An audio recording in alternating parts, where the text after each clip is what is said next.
back to my channel. I finally get to film this video because I have been postponing it for the longest, but I thought it's time to do it because I'm actually in my 3rd trimester and I wanted to actually speak about my 1st and 2nd trimester together because yeah, there wasn't much actually going on, so I thought I'll put it together because this 3rd trimester things have switched up a bit, but you guys would know about it at the end because it will make more sense. So I finally passed my 1st and 2nd trimester, thank God, and I've made a little list of the things I would like to talk about. So first of all, I want to say that I'm absolutely grateful to God because I have friends that have been pregnant, and when they told me about their 1st trimester, I was like, oh my God, please, I don't want to go through it. It seems like a lot. It seems, you know, heavy. But I've been quite lucky with how my 1st and 2nd trimester has been. Few things that could have gone better, but I cannot want everything. By the way, guys, if you see me burping every second, it's part of this trimester thing, yeah. But yeah, so let's start with the popular one everyone wants to know. Did you vomit? Ha! No. Vomit who? Vomit where? Hyperemesis gravidarum? No, guys, I literally flew into pregnancy with no symptoms, guys. No symptoms. And it just like, at some point I had to question myself if I was actually pregnant because everyone kept telling me, oh, you experienced this, that, and I don't know if it was weird, but I feel like the symptoms that I had were just not correlating with the fact that I was pregnant, and it was just like but then I've been told that it can happen. First of all, yeah, I found out I was pregnant. When I found out I was pregnant, I contacted my GP. They referred me to the midwife with whom I had a telephone consultation because again, we're still into the pandemic.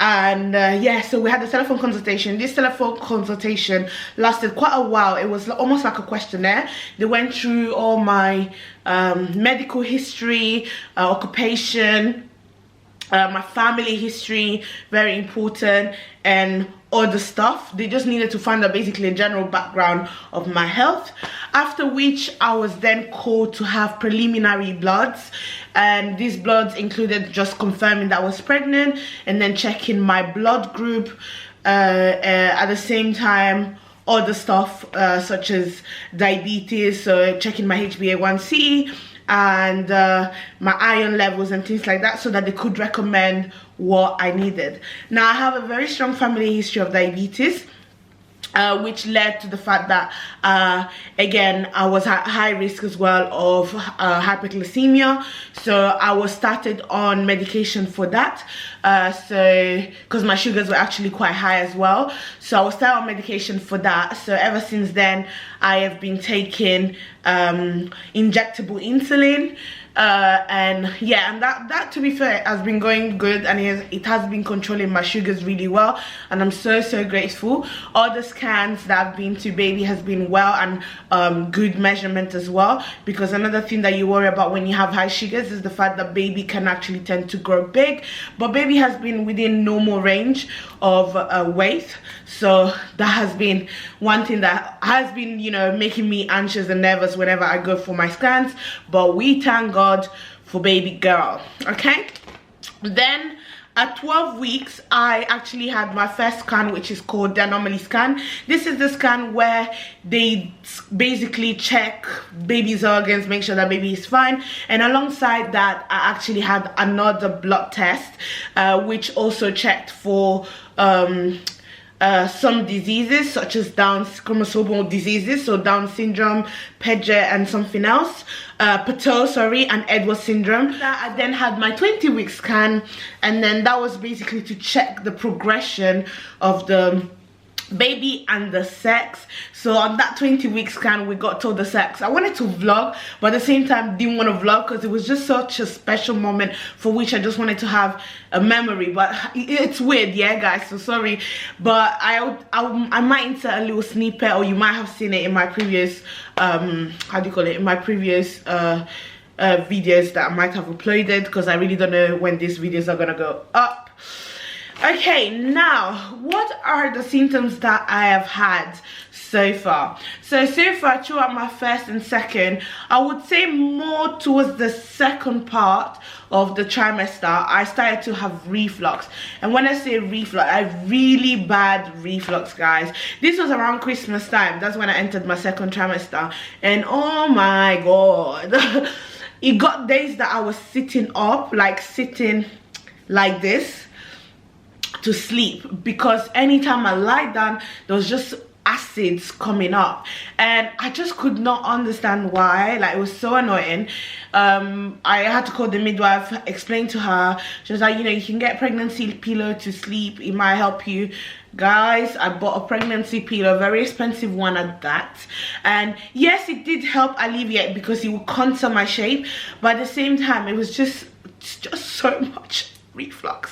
I don't know where it came from. And honestly, I've always been a good drinker. Like, I would drink loads of water, and I really don't understand where the reflux came up, yeah, because even when it came to the diet, like, my diet has always been the same, and I've never suffered from reflux. So this was something else. Like, it felt like this child was just pushing anything I eat, it would just come up, and it wasn't nausea, it wasn't vomit, it was just like acid content, like proper acids. So yeah, I would basically take water and like literally drink plenty of water to try and put everything at bay. No, to the point that my midwife had to basically get the doctors to prescribe some omeprazole, but guys, I felt like even that made it worse. It just did not work. So basically I just dealt with it. That's the truth. I just dealt with it. I prop myself quite up high with pillows, and then my pregnancy pillow on the side, and yeah, that's literally just as I've been managing. I feel like yeah, in my third trimester I just burp every second, basically. That's really it. Then another thing I experienced, this was mostly at the beginning, was the itchiness of my belly. Kid you not, I just had itchiness, like I needed to scratch my belly. It was so itchy to the point I would tell him to come and scratch me, come and scratch me. But the truth of the matter is, even my mom warned me not to scratch, because apparently when you scratch, you're sort of allowing the skin to expand, and that can then possibly cause stretch marks. So one day I was at work, I spoke to one of my colleagues, and I told them, look, I'm just itching and so itchy, and they're like, yeah, your hormones, blah blah blah. But she recommended a product called Mamma Mia, and I might have shown you guys, but I'll leave a picture here. Honestly, that product is a lifesaver. The minute she said it, I was at work, I just ordered it. I didn't care how much it was, I just ordered it.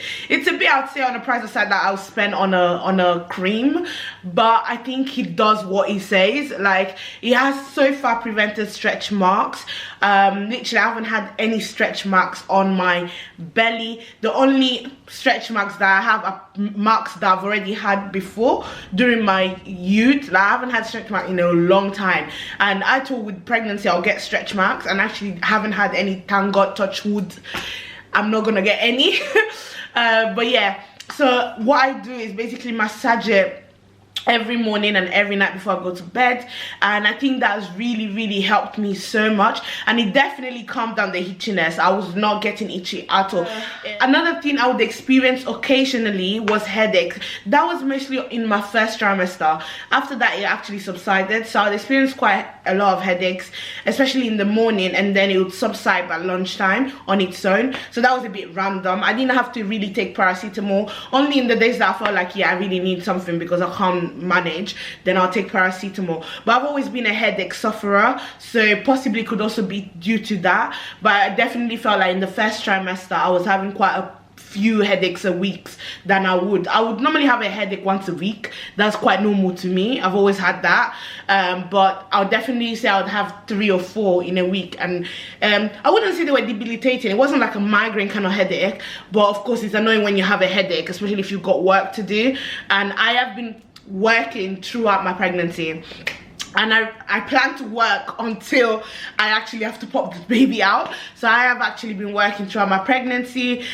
She's been such an amazing baby to make me work, because I know people are not fortunate to do that, and you know, it is what it is. But in my case, I've been okay. So because remember I said my sugars were quite high, I have quite a very led care. So normally I've heard that you would be followed by just a midwife in the community, go in for your appointment in the hospital, and then delivery date. So in my case, no, I tend to have quite regular appointments with my diabetologist, and also the obstetrician and the midwife. So basically 3 people involved in my care.